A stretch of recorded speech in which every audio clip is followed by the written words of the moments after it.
you know, you don't leave women out there. Doesn't mean that you necessarily have to stay together, because if it wasn't a good idea to begin with, then it wasn't. You know, but then step up for your kids.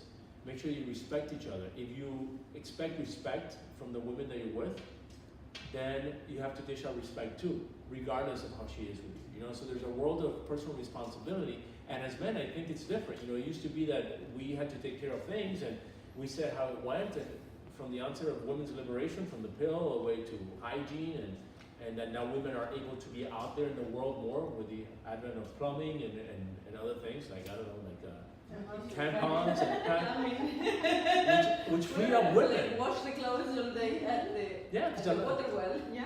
I mean, a lot of times we thought, oh, you know what, men are subjugating women. I'm sure there must have been some of that, and historically it has been, but at the same time, physiologically, it was very difficult for a woman to be out in the workforce when every time she had sex, almost every time she got pregnant, and then she had to take care of kids, because what are you going to do, just leave the kids? Bleeding all over the place once a month. And then you're bleeding all over the place, and there's a hygiene of that. So there were real physical limitations that had nothing to do with that. The generator of life was physically. Yes.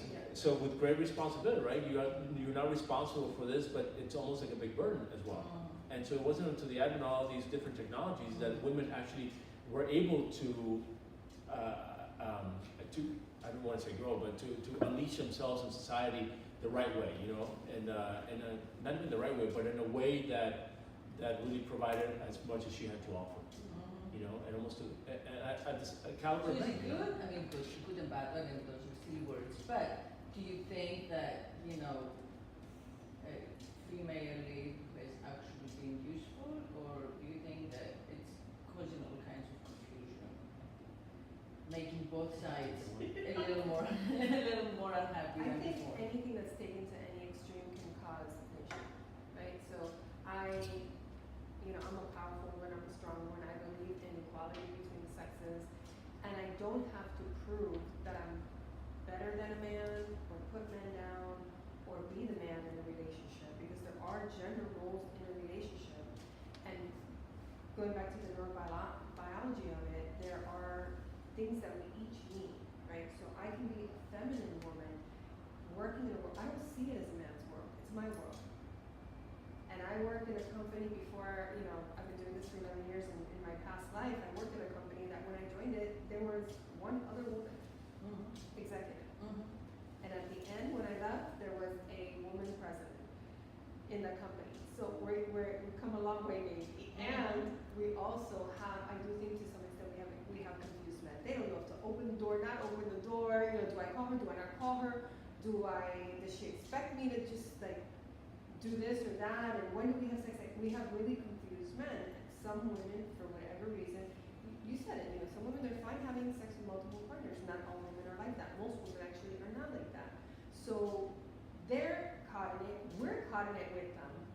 And this is why the work that we do is so important, because what I have seen and what I've seen has destroyed not only marriages, but has kept smart, beautiful, intelligent, powerful women, career-driven women, successful women, single for a long time, is that they're operating so much in their masculine that they forgot that if you are a woman who wants to attract a man, what he is attracted to is your femininity.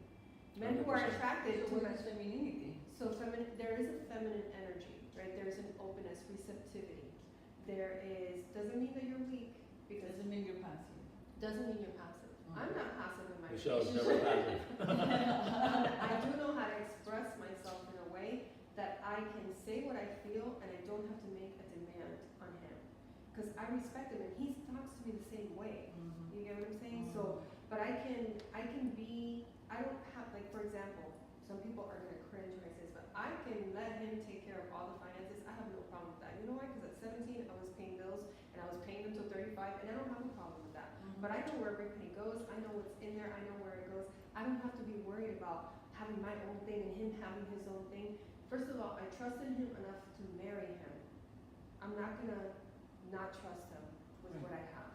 And whether I brought more or less into the relationship when we got together is different. I mean, you have a lot and you're afraid somebody's gonna take it from you, just get a prenup. It's not a big deal. Like, you don't have to make it all about that. And the partnership doesn't mean that she doesn't know where the finances are. She doesn't have to have a say in it.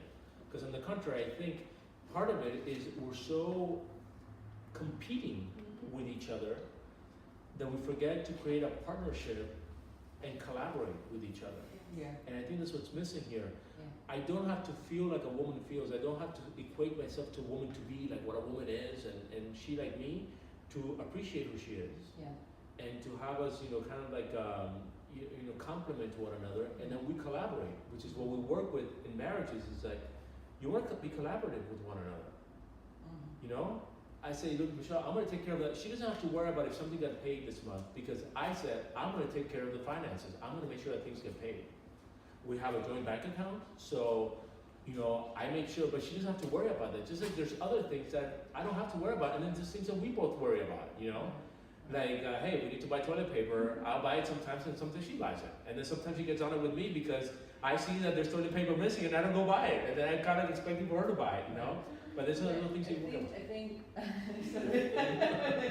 If that's our biggest problem, we're way ahead of the game. But I'm going to say, I think that there is a lot of confusion because it's such a historically still recent development, Yes. right? So it's very hard for people to know which role to play comfortably. We women, both men and women, I think, get defensive easily. Men feel like they don't want to give up territory. Women feel like they have to make clear right away that they're not like the old type of woman, they are the new type of woman, so they're not taken for granted, so they have their say. And then a lot of it is unconscious, which is what we've been saying kind of consistently in our conversation, how to make that conscious is the goal. So a lot of it seems to me that it's unconscious, or even some really strong women, when it comes to like romance and fall in love, make themselves into like a little girl, or they have a few drinks and they become someone else. They're like, they compliment the guy, and they kiss his ass, and they have all these mannerisms. I have definitely a lot of friends who this happens to. They really cannot control it. It's their mating language is very different from anything else that they engage in. And it's when they seem like most vulnerable and cutie, but it doesn't last. It's not like they do this 10 years later with the same guy when they're about to, let's say, have sex. No, it's the seduction mating stage. So there's still a remnant of that. So there are these like super strong, bossy women, and you would never know if you're a guy dating them that they are this way for a good like maybe 6 months. When you start like getting, and again, it's not. I don't think it's conscious, but it's very hard for women to know that fine line between, I'm a feminist woman, I want equality, I want us to discuss everything, I want like honesty and respect and trust, and still be like sexy and hot and feminine and desirable, because like when you say these things, you're not. It's like throwing cold water on the passion. So you avoid the topic because you don't want to like ruin the moment, and it all goes unsaid. And then by the time you actually get to say it, either it's too late because there have been like assumptions of who you are that are wrong. Disappointments have already occurred. So I think that there is a lot of suffering and a lot of breakups that happen because people do not speak to each other. Because there is no language that we're all equally comfortable with. Arnie brought it up when he gave those specific examples, and he said, this is how you speak about our differences, or this is how you apologize, and you actually like put it in quotes. You said, I'm sorry. Yes. Yeah, no, just now too you said it. Yeah. So I love that. Like I think that's what all educators, coaches have to do is basically give people the cliff notes. This is how you like learn to say this. And if both genders like get the same notes, there won't be all this misunderstanding. I think to a certain extent, I agree with a lot of what you're saying. I think that cliff notes are great, but first you have to do, this is my belief, and this is where I've seen us work, you've got to do the inner work first. Because if I give you a tactic, and this is what a lot of other coaches do, we don't do this. We could tips and tricks on how to improve communication. But if your underlying thing, saying all of that, going back to the example of your friend, is because she feels like a man is going to take advantage of her, that's what we really need to work on. Because where is that coming from? Because if you're already coming into a dating experience, I can't be myself, I have to pretend. If he knew that I was really this way, maybe I'll wait 3 months and then I'll tell him, and let me see if he likes my friends. And you keep repressing yourself. That is not going to lead to anything long-lasting. And you might even get to a relationship, and you might even get a ring on your finger and into a marriage, but is it going to last? So I think that first, all of us getting where are our fears really coming from, and are they real? And if they're not, then let's replace them with beliefs that actually empower us, that are authentic to us, so that when I'm sitting in front of a man, and I'll have to tell you, when I first saw Arnie, hates when I say this, I'm gonna say it anyway. The first thought is that is the most beautiful man I've ever seen. Oh. Second thought was love at true sight. It was definitely chemistry at true sight. It was definitely passion and infatuation. Yeah. But the second thought was, I'm not even gonna be his friend right now. And this is when I first saw him, because I was just working on me for the first time. Like, why do I always have to have a guy in my life? That's one of the questions, right? Yeah. So I can understand that, but I didn't, from the very beginning, I was myself. Now, sometimes that didn't work, being myself. And what I've learned, in going back to the way that I could tell him anything that's on my mind. Now, I could tell him and anybody anything that's on my mind, understanding that, A, you do not have to agree with me. B, I'm not here to convince you. And C, I'm going to focus on what I feel, what I believe, and it's not up to you to validate that for me. So I can tell him, you know, we were having a conversation yesterday, I really am somebody who needs my me time. I'm a twin, identical twin. So since before I was born, I've been sharing space with somebody. So I think that that's where it comes from, that at least one day a week, I just need to be by myself. That does not mean that I don't love my husband and I don't love being with him. I need that for me, and I can have that conversation with him. And then we can talk about it, and when they I have the room to myself. I actually said, there's one night a week where I'm just going to stay up all night. I don't know why, but I like to stay up all night watching movies, TV, reading, doing whatever I want for me, especially if I've had a really long day, and sometimes my days can be really long. And we had a conversation about that, you know, and expressing to him that doesn't have anything to do with me not wanting to be with you. That has to do with me wanting to be with me. Right. So it doesn't, I don't minimize myself, and this is something, you know, and we'll talk about it later in the event that I was talking about, that we're going to talk a lot, we're going to spend 3 days talking about how can you really become your authentic self, how do you communicate in a way that men can hear you and anybody can hear you without you having to come across so bossy. Because I'll tell you, one of the things that these, like you were saying, these, you know, powerful women, you want to turn a man off, be controlling. You want to turn him off twice as fast, be dramatic. So, those are two things that, and Arnie can speak more about that. They are like killers for men. Now, that doesn't mean that a man is not super turned on by a powerful woman, because they are. It's very, especially if a man is confident in himself, he's going to be turned on by a powerful woman who knows who she is, who's up to something. Who challenges your mind? Yeah. I mean, who challenges the way you think? You know, if you're a guy and you're up to big things in the world, you need somebody. Here's one thing that women don't. I'm not gonna say women, but sometimes we don't communicate properly. When we come home, if you're with somewhere, that woman that you're with, right, as a heterosexual guy, it's important that you get that support. We get so beat up out in the real world. You know, making decisions, making sure that the other guy doesn't get in front of you. If you're doing a business deal, making sure that you make the sale that so comes. You know, you pay the bills, or you're able to buy that, go on that vacation, whatever it is. You know, you have so many things that you have to produce results for. That it's great to come home and have an environment where you feel supported. At the very least, if you come home and what you get is questioning you, and there's a way that nagging or anything like that that's debilitating, it's horrible. And there's nothing that debilitates a man more than the woman he loves. I can get criticism from you, I can get criticism from anybody. But if I come home and then Michelle criticizes me, that criticism is going to have that much more of an effect on me than anything else. I guess the thing we can equate it to is your parents. Huh? Because you're open. Yeah, and she and her opinion matters. Mm-hmm. Her opinion of me matters. Right. You know, I consider my own. Safe space. Like, you're not in war mode, you've taken off your armor, That's exactly right. you're relaxing, so it gets to you. Yeah, it really does. So as a guy, it's important that you get that kind of validation, that kind of support from women. It doesn't mean that you're passive. It doesn't mean that she challenges me sometimes, but in a way that's productive.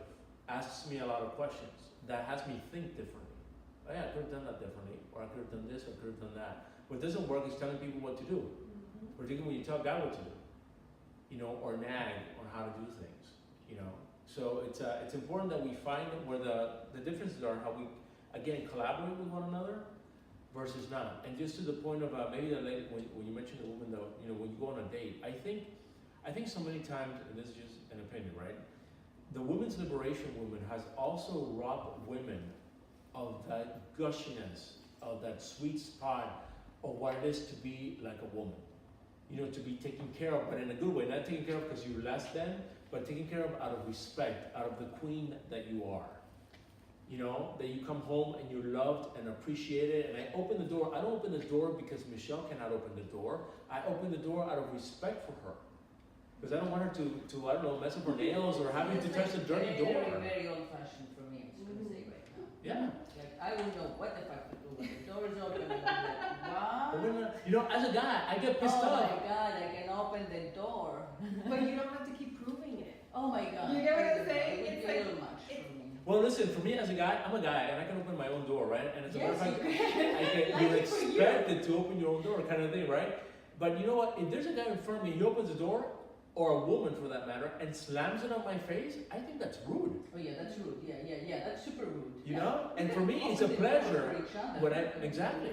When I open the door, so when I open the door for a woman, or I open the door for Michelle, or if I open a door for another guy, is an act of gentility, of just No, it's super sweet. being sweet. But I mean, for me personally, it feels a little awkward if I'm in the car and we're parked and I know, because you get to know a guy's ways, and I have to sit here, be restless, waiting for him to come all the way around and open the door, and then of course I get self-conscious because I'm like, he's right there watching, and then I'm like, I think I'm gonna roll out of the car by accident or something, so I lose my own natural pace because I'm on the spot, and I think, okay, I gotta come down like a lady. What would how would the foot come down to be lady?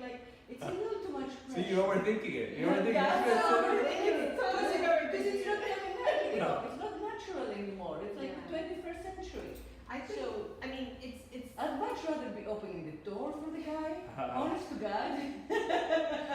well, this is what we were talking about, right? This is where we get confused. And look, if it's not a big deal for you, I love that. I love that. I love After 13 years, he still opens the door for me. That for me is You guys with the door open.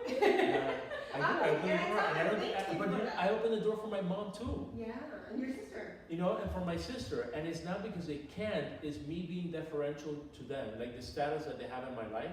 I want to take care of them. No, I like and that. open the door. I like So it's kind of like contextual, right? It's not. So it's never like, oh, I can't do it myself. Of course you can. Of course you can. Okay, So when you go places together, who drives? I usually drive. Usually. There's times that she drives, but it's funny. We don't even think about it. Mm. I usually take the drive. If I drink a little bit too much, then she definitely says, I'm driving. And then if we're both drinking, it's Uber. Take that for Uber. Yeah. Yeah, but that might be a standard, like societal standard, but it's not like if she wants to drive, I have a problem with her driving. On the contrary. So I think this part, like the more is that we were talking about, it's like the confusion is, if the guy wants to do for me, then that implies that I can't do for myself. And nothing could be further from the truth. On the contrary. And the guy, it's almost like, I think, look, as a guy, sometimes I like to be taken care of. So I'm sure that as a woman, it might be great for a woman, I've never been a woman in my life, but to feel taken care of, to feel like I can just sit back, because that's what I hear from moms all the time. My God, if I could just sit back and have somebody take care of the kids and do all the stuff that I'm doing in a million times. So why not be taken care of if the guy wants to take care of you, but not because you can't and you're less than, but because you deserve that. Mm-hmm. And nobody really has permission to make me feel like I'm less than anyway, unless I give it to them. So if I've never felt like that, but if I, for whatever reason, felt that there was something that was being done in a degrading way, he's never been that way, but I wouldn't have no problem saying, you know what, that doesn't feel right to me. And so but that comes from, and it's not perfection because I make my mistakes, there's no with this black blouse, right? I make my mistakes, but I've become so conscious about this from the practice of it that it does become second nature. So that's why, for us, it's really important to share this with other people because it's great that it works for us, but we know that there are people who want to be in great relationships and they're struggling and they're suffering because they don't have the skills, they don't understand why they keep making the same mistake over and over again, even though they know it doesn't work, even though they know it ends, it's going to be fine for 3 months and then he's going to disappear and he's going to ghost out, but we keep doing the same thing. Why? Because we don't have an alternative. We don't have something else that we've unlearned or learned to be able to have what we really want in our hearts. And for many women, we don't even express what we really want because we think that saying I want to be in a relationship means that we're something less than too. Exactly. I don't need a man, I want a man in my life. Exactly. And if I want it, I'm going to say it. Right, exactly. No, I think that's beautiful. And as you said, I think you were saying, I think that we change, we evolve, we change what we like to eat, we change our favorite colors, the way we dress, our politics, all kinds of stuff. So we don't, we are going to change and grow in our relationships if we are in those long-term relationships. So yeah, you have to kind of keep always, honing the skills and being attentive and allowing space for each other to change and grow and figure out how you're together. Yeah. So it's not something that you're born knowing, but we think it is. We think okay, I'm alive, I know how to be with people. Not at all. Yeah, no, not at all. And I think a lot of times we should take a tip from nature. There's a reason, or at the very least, it works that we evolved, we got to where we're at, given the differences that we have as a man and as a woman. And I think we forget that we complement one another. And so instead of rejoicing in that, and instead of getting more interested in what makes me a woman different from a guy, and what makes me a guy different from a woman, and yeah, of course we have equality under the law, and we have equal minds, but even in reality that's not even true, because there are scales of intellectual prowess between men, and the same with women. Just like there's a strength, there's guys that are 100 times stronger than I am, and then there's guys that are not, so we're different, and I think that's a good thing. I think that's and as sexes, we have to applaud the differences that we are, And if you're a woman, maybe the woman that drinks a little bit and then becomes like a little girl and becomes giggly and fun and a little bit vulnerable, maybe that's her real sense. Maybe that's the feminine coming out. And it doesn't mean that you don't get to protect yourself, and it doesn't mean that you don't get to be smart, because obviously you're out there dating and you don't know who the guy across from you or 2 seats down is. But let your feminine go. Just like a guy, step up. Don't go out on a date. I'm kind of like old-fashioned like that. Pay for the freaking drink. But pay for the freaking drink. At least the first one. Obviously, in this day, things are costly, right? So if you start to date each other, and it might be like, hey, I'll get it this time. Let's go half-seats this time around, because it got really expensive because it's gone out 3 times this month or whatever, or even this week, right? So you get to have this conversation, but at least at the beginning, step up. Tell this woman, I'm different than all the other guys, and here's why, because I love you, because I respect you, or at least I'm going to treat you like the princess that you are, even though we've known each other for 2 days. As a guy, if you sit, nobody wants to sit with a guy that doesn't know what he's going to do. Where do you want to go on a date? Oh, I don't know. I tell guys, I have 3 plans. Tell her, what do you like to eat? And then if you're going to go on the date, then there's this restaurant that's the best. I don't know, you like to have Cuban? I'm going to have 3 Cuban restaurants that we can go to. One close to your house, one that's the best, or if you like sushi and you like Italian, I'm going to have a restaurant that we're going to go to. Now guess who picked the restaurant? You did. But then I'm gonna give you some options here. This is where the collaboration comes. But it's good that I hate the conversation. Where do you want to go? I don't know. Where do you want to go? I don't know. Where do you want to go? I don't know. Where do you want to go? It just gets crazy, doesn't it? Yeah, what we're thinking. So anyway, I think I'm talking too much. But I don't know if it's overthinking. It's like one's passing the responsibility to the other. Hoping to please the other, but also secretly not wanting to bother. Wanting to not deal with it. Well, men just want to please women. Good men. Well, I do think that women, for sure, women, like men who will take charge in that way. Will be like, I'll be at your place at such and such time. I'll take you, or I'll drive. We'll go to visit. And then she can say yes or no, but there is something concrete, and that specific, offer or invitation tells her that he's interested. Yes. And we both sexes, I think, want to feel that they're special, you know, that they have more, the other is interested in them more than anyone else. Yes. However, of a fallacy that might be, especially in the beginning, Mm-hmm. you know, you have to give that impression that there is something unique, Right. Yeah. Yeah. to motivate. Yeah, and women bring a very different view of life than I can experience as a man. You know, so when we think about femininity and masculinity, you know, if I want to go out with a masculine woman, I'll just go out with my guy friends, and they can take their own. You know, and we'll probably have a couple cigars and we'll have some bourbon. Yeah. Which a lot of women who end Yeah. up in the friend zone, they don't realize they're being like the buddy because they're being so masculine in their way of being. Now, I can be feminine and wear and go to a football game. That's not the point. It's when you're we all, men and women, we both have masculine and feminine in us. Yeah, of course. Right, so what's gonna attract the masculine man is the femininity. But when I start telling him what to do, trying to control him, oh, here's where we're gonna go on Friday night. Now, if he's the kind of guy, like you said, who likes to take charge because that's part of what he expresses his masculinity, and there's a woman who doesn't give him the opportunity to do that, he's gonna be turned off by her. Right. So what we train the women who come to our events to do is let him take the lead. You're leading all day. You're leading people. You're leading children. You know, Yeah, it's like especially let him children. lead. And The I- worst that can happen is you end up in a restaurant that wasn't your favorite. That's the worst that can happen. But here's the other side of that. The guy's gonna take the lead, but what does the guy want? He wants to please his woman. Yeah. So why don't I may take the lead on the restaurant that we're gonna go on, the options, but guess who's gonna pick which restaurant we're gonna go to? You are.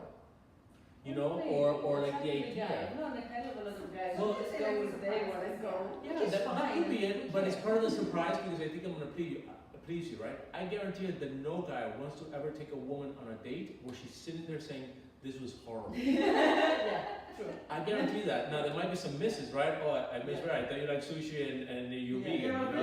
Yeah. You know, but for the most part, but this is kind of like the play, right? It's kind of like, yeah, the guy would take charge, but the guy wants to take charge in pleasing the woman. You know, so it's not like I'm gonna take. Of course, there's the outliers. There's the guys that don't think about anybody but themselves, right? But then that's not the standard. And that's if you go out on a date with a guy that doesn't care about you, that didn't ask you what you like to eat, where you like to go, what you would like to see, and just does everything without so much as getting interested in you, that's good information. You want to know that. Because that can surprise you, but I want to surprise you with something that you're going to like, not something you're not going to like. Exactly, yeah. So how many dates before sex? On average. Oh, that's another question for Yeah. Michelle. So I'll tell you. I'll just tell you. There's no number of issues. Some people say 6 weeks, 6 dates, or 2 months, or. This is what I would say, and this is what I tell my clients. When you want to be in a committed relationship, you want to stand for that. And the women who come to our programs, they want that, right? Yeah. So, have sex with somebody who you know what their plan for you is in their life. So if he's just dating you, So no sex until you know if until he's it's serious. committed. If it's a committed relationship, he's committed to you, and you never have to ask him where's this going, because men will tell you when you're in a committed relationship. They're not going to say we're in a committed relationship. They'll say something like, I don't want to see anybody else but you. He'll start introducing you to his friends as my girlfriend. There'll be clear signs. There'll for be sure. clear signs. You won't have to wonder. If you're wondering, you're still in.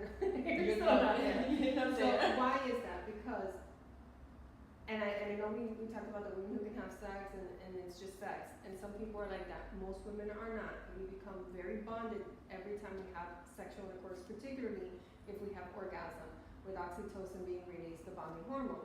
So you're putting yourself at emotional risk, not to mention, if you don't take care of to protect yourself, all other kinds of risks. But don't risk more than you have to. And if you're dating multiple people, you don't want to be sleeping with all of them, because that's also even genetically, you are swapping DNA with this person. It's Yeah, the person energy. leaves a piece of them. There was a They study that was literally done, leave a right? piece of them in you. So it's not about being old fashioned, it's really about, I'm gonna be with somebody who I know wants to be with me. We can not even hang out, because I hate that term. We're gonna date, we can go out for as long as you want.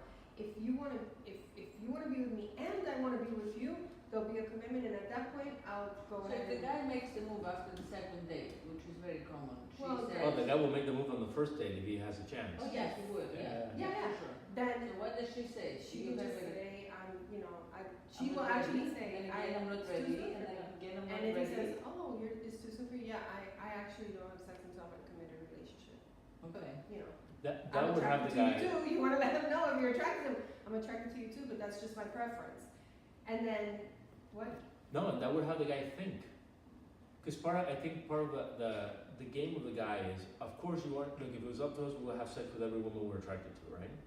But at the same time, there's that old adage, that you don't want to be, then you don't want the wife, the girl that you're with, to have had sex with all the guys before you, Right. Kind of thing, so it's like, hi, when you're taking it too, kind of thing, right?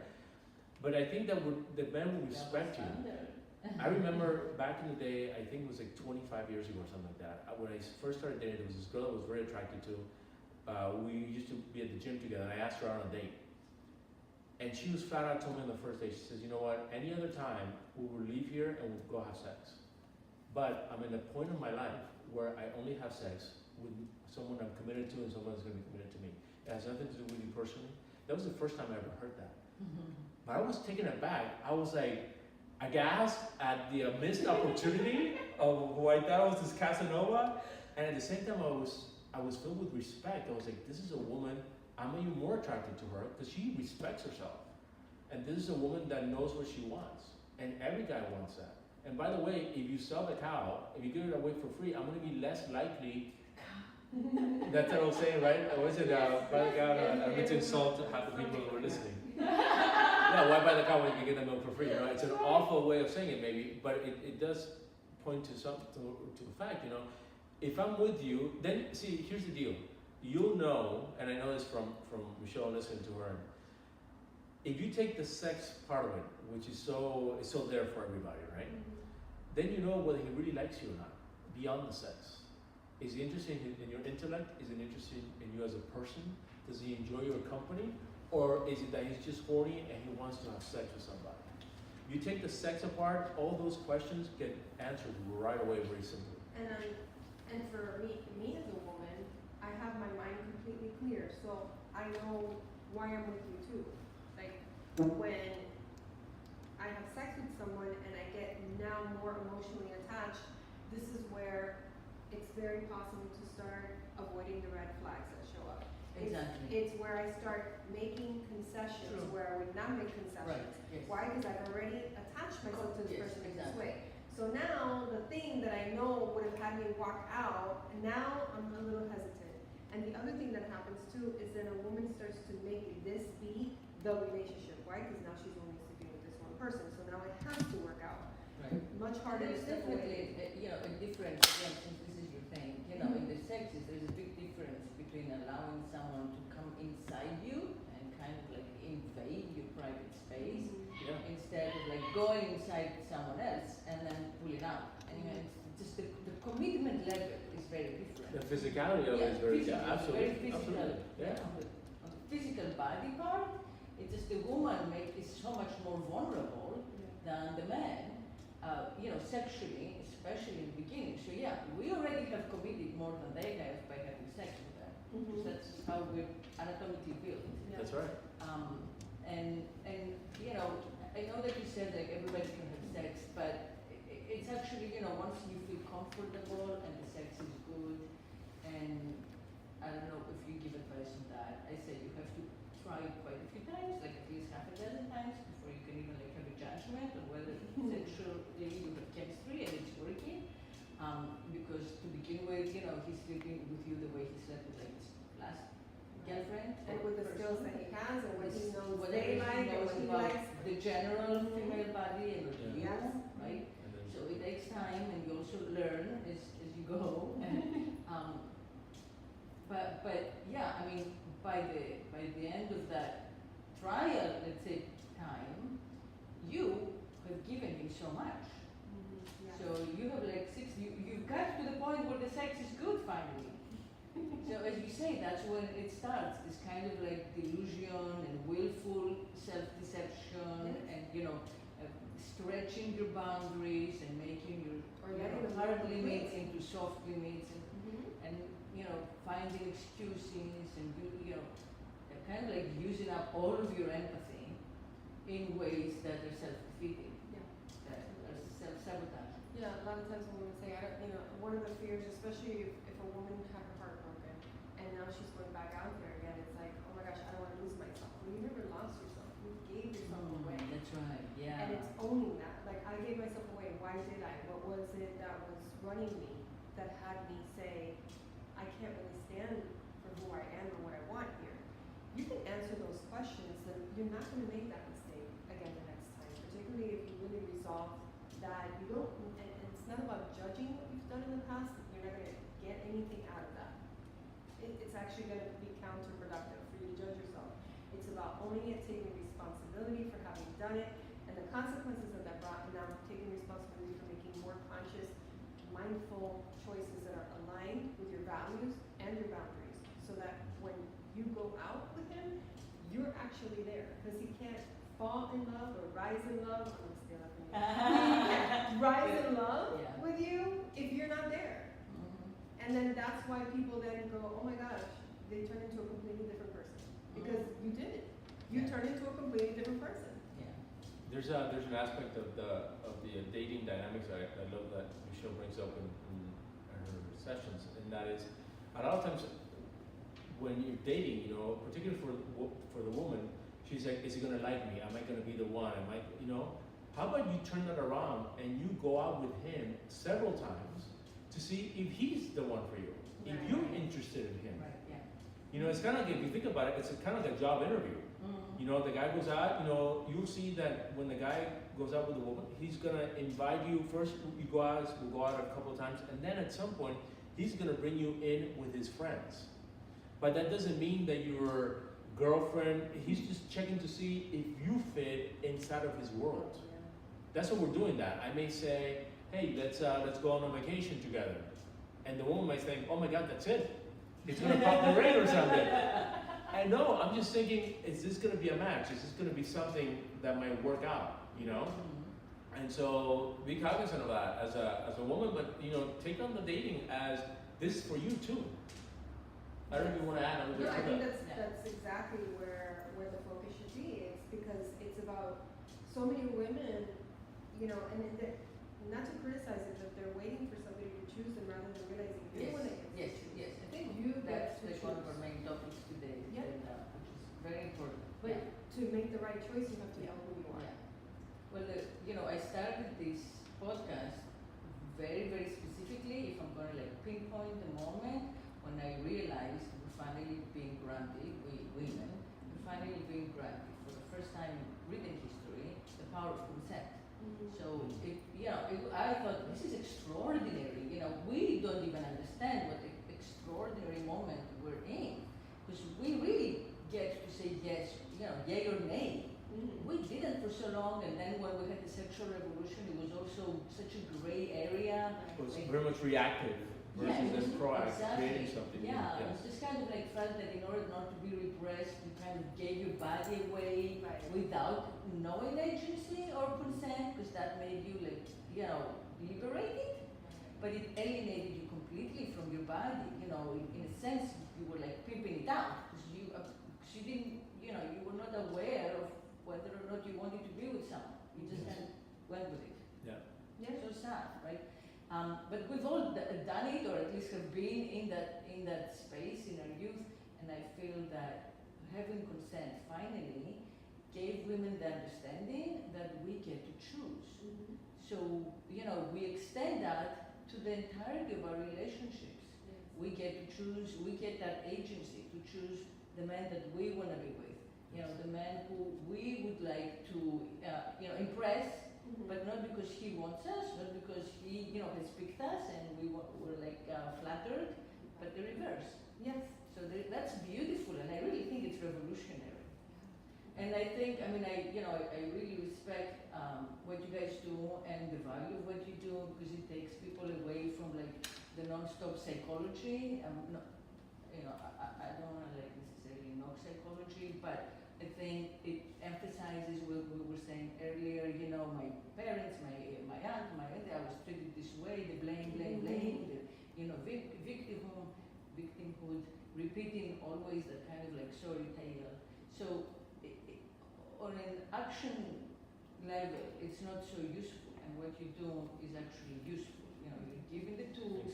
You're saying take the psychology out of it for the moment because we don't have time for that. We visit the doesn't past serve with a you. temporary visa. Like we Right. visit it just as a point of reference, not the reason behind. Because so what? So now you found the Right. reason, now what are you going to do with that? Right. Yeah. You live in your moment in this world of ours. Your time is, you know, relatively short. Mm-hmm. And for me, the access to that for women is their femininity.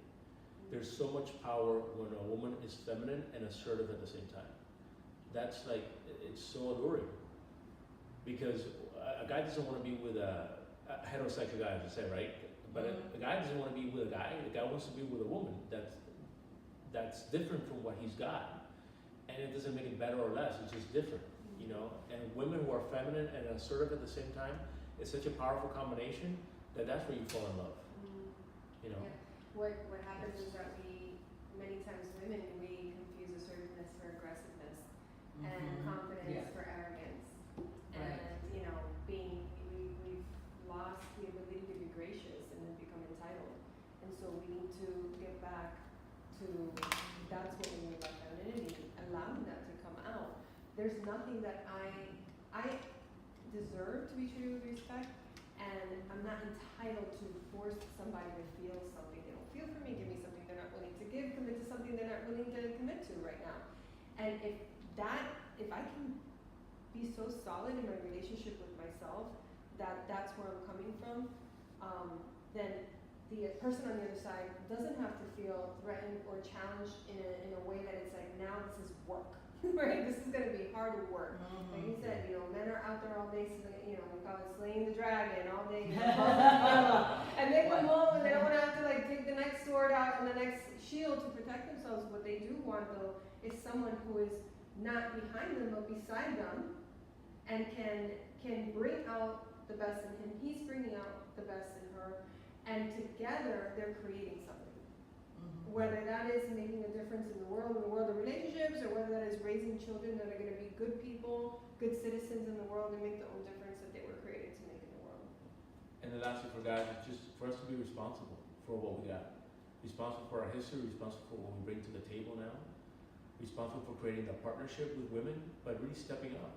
And stepping up to, take care, but not take care because you can't, but take care because women deserve it.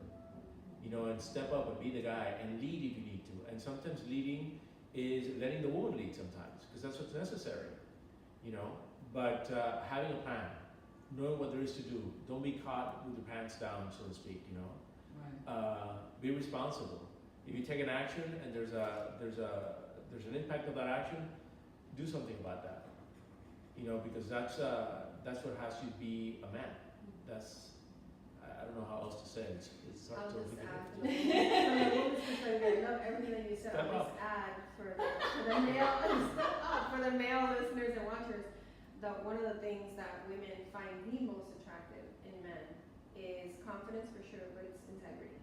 That we can count on you to be who you say you are, do what you say you're going to do, show up how you say you're going to show up. That is going to create us feeling safe and secure, which allows us to be more vulnerable. And without vulnerability, there's really no true intimacy. True. So it's a On either win-win side. on both And sides. definitely consistency, you know, so like being true, I think, and honest to yourself and to each other, but then especially to yourself, because if you think, okay, I'm gonna man up and I'm gonna get her, you know, and I'm gonna plan it all, I'm gonna do it all right, and but it's not really who you are, and then she realizes that down the line, it kind of like all falls apart anyway. So unless you're that kind of man, you might as well present yourself as, you know, closer to who you really are. Or do the work with Right, or someone like become that kind Arnie, of man. so that you can take whatever is, More. whatever's blocking that from showing up, because we all have it inside of us. Yeah. And it might be for another podcast, but I think also you gotta communicate. Talk to each other. Ask for what you want, but don't demand. I think demanding is gonna get you in the wrong place, but if you can ask for something, ask for what you need, communicate what your needs are, and everything is workable in a conversation. As long as there's respect present, there's intimacy, vulnerability, and there's a real intent on each side to really fulfill what the other one's looking for. Exactly. And don't assume, right? Not to assume that like the next time will be easier or better. You know, right now I think it's very, you know, it seems to people easy to just kind of like end something and try again with someone else. But really, if you haven't done the work in yourself, you're just going to repeat the same scenario. Yes. Right. I was talking to a client this morning, and I was telling her what I heard from a gentleman sitting across from me. I think it was 20 years ago. He had married. He was on his third wife, and he said to me, "If I would have known what I knew today, I wouldn't have gotten divorced in the first place." Wow. Because he kept making the same mistake. Because people notice, oh, you know, it's like, oh, I picked the wrong partner. Yeah, that could be it. You didn't do your homework, but half the time is because you have your shortcomings that you're not aware of, or you don't want to be aware of, or you don't want to be responsible for. Life is not happening to you. What is it Oprah Winfrey says? It's happening for you. So be responsible and do what you got to do in order to have things work out. Yeah. But notice what you bring into the table. Yeah. I completely agree. I think that's also like a nice kind of closing up point. I mean, what I've done in this podcast is very much exactly advocate this, but from the sexual point of view, so you're the relationship experts. But that's what they say, you know, speak and say what you need, be honest.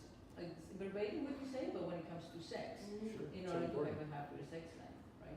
Yeah, because without man, there's nothing worse than bad sex. With somebody that you like and care for, geez, this is horrible. I know, right? That But is it's so horrible. hard for people to talk about it, you know. I mean, one of the ironies of our lives is that it's easier to have sex than talk about sex. Talk about sex, How crazy is that? Yes. Yeah? It's easier for people to take off all the clothes. We spend more time thinking what we're going to put on than the time it takes to take it off. Yeah, then just say like, you know, I like it this way, you know, I've never tried XYZ, you know, have you done this? Whatever, you know, this is how my vagina works or whatever the particular, you know, it's just so frightening to people. Well, with your show, hopefully things are opening up, people are opening up.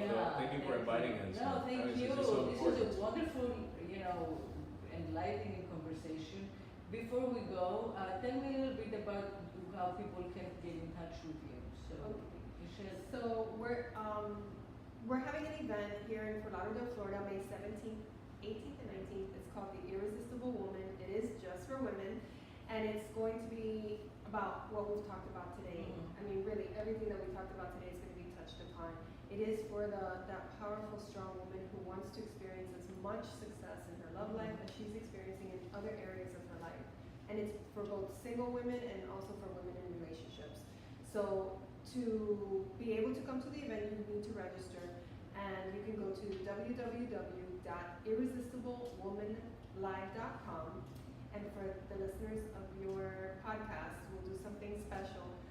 If they use the code IWL2019 altogether, that ticket is usually a $500 ticket. Right now, it's going up at the end of this week, but I think it's $147, and they can get it for $199. I mean, sorry, for $99. For $99, they'll be able to come to the event. They do have to use that code though, otherwise we won't know that they're getting a discount. Yes, it's IWL2019. Wonderful, thank you. You're welcome. And for me, the easiest way is Instagram. At Arnie Roza, ARNIEROZA. Like me on Instagram, follow me, and then shoot me anything. I'll either contact you directly, or please give me some ideas of what to talk about and all that stuff, and then we'll take it from there. Yeah, and if women want to connect with me, they can go on www.heartsdesire.com, and if they wait 2 seconds, a box will pop up that says "Ready for Love," and you just put in your information, and then you can, and there you go, you put in your information, and then it'll send me. You can pick a date and a time to talk that works for you, so that we can answer any questions that you have. Wonderful. Well, thank you for coming. Thank you for all the wisdom, and thank you for taking the time to speak to everyone out there. I appreciate it. It was a pleasure.